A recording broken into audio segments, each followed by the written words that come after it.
ایک دن ٹائر علی اور ٹیوب علی T V دیکھ رہے تھے کہ اچانک ٹی وی پر ایک بریکنگ نیوز آئی کہ دہلی کے نواب ڈنڈن ڈیال صاحب کا تاج چوری ہو گیا ہے اور جو کوئی بھی اس تاج کو تلاش کر لائے گا اسے قیمتی انعامات سے نوازا جائے گا۔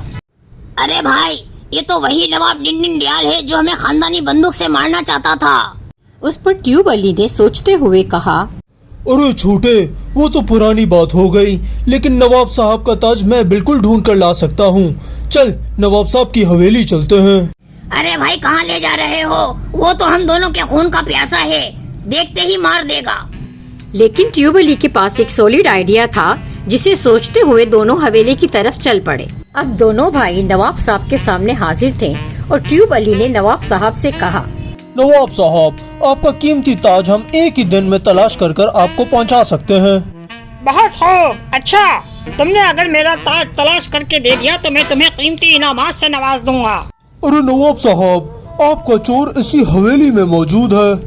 کون نامعقول گدھا ایسی حرکت کر سکتا ہے؟ جی نواب صاحب، مجھے ایک گدھا ہی تو درکار ہے جو آپ کا تاج تلاش کر کے دے گا۔ کیا کہا گدھا؟ اگر تم تلاش نہ کر سکے تو اسی گدھے پر منہ کالا کروا کر بٹھا کر پورا شہر گھما دوں گا۔ یہ سن کر ٹائر علی کی ہوا ہی نکل گئی اور کہنے لگا، ارے بھائی، یہ کیا مذاق کر رہے ہو؟ یہ گدھا کیسے تلاش کرے گا؟ ارے چھوٹے، جسٹ ویٹ اینڈ واچ، یہ گدھا ہی نواب کا تاج نکال کر دے گا۔ اب ٹیوب علی کی فرمائش پر تمام نوکروں کو جمع کر کے ایک گدھا منگوا لیا گیا اور ٹیوب علی نے نوکروں سے کہا، تم سب ایک ایک کر کے اس کمرے میں جاؤ اور جا کر اس گدھے کی دم کو 3 بار اوپر سے نیچے ہاتھ پھیرنا۔ میں نے اس گدھے پر دم کر دیا ہے، بس جس کے ہاتھ لگنے سے گدھا شور کرتا ہوا چیخے گا وہی چور ہوگا۔ ٹیوب علی کے کہنے پر تمام نوکروں نے ایسا ہی کیا اور پھر سب کو نواب صاحب کے سامنے پیش کر دیا گیا۔ ہاں بھائی، ان سب نے تو وہ کر دیا مگر گدھا تو نہیں چیخا۔ اب بتاؤ، یہ گدھا میرا تاج کیسے دلائے گا؟ ارے نواب صاحب، صبر تو کرے، یہ گدھا ہی آپ کا تاج آپ تک پہنچائے گا۔ پھر ٹیوب علی نے سارے نوکروں کے سامنے جا کر کہا، تم سارے نوکر اپنے اپنے ہاتھ میرے سامنے کرو۔ پھر جیسے ہی ٹیوب علی نے نوکروں کے ہاتھ دیکھے تو ان میں سے ایک نوکر کو پکڑ کر نواب صاحب کے سامنے لا کھڑا کیا اور کہنے لگا، یہ لیجئے نواب صاحب، یہی ہے اصلی چور، آپ کا تاج اسی کے پاس ہے۔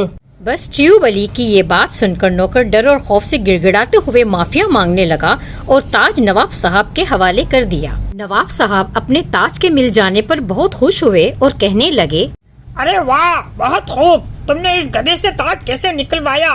ارے نواب صاحب، میں نے اس گدھے کی دم پر کالا رنگ اور عطر خوب مل دیا تھا، اب جس نے اس پر ہاتھ لگایا ان کے ہاتھ تو کالے ہو گئے، اور جو چور تھا وہ پکڑے جانے کے ڈر سے ہاتھ ہی نہ لگا پایا کہ کہیں گدھا چیخ نہ پڑے اور وہ پکڑا جائے۔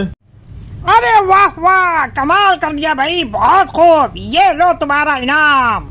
ٹائر علی جو ساری حالات دیکھ کر پریشان تھا وہ بھی اب خوشی سے ناچنے لگا۔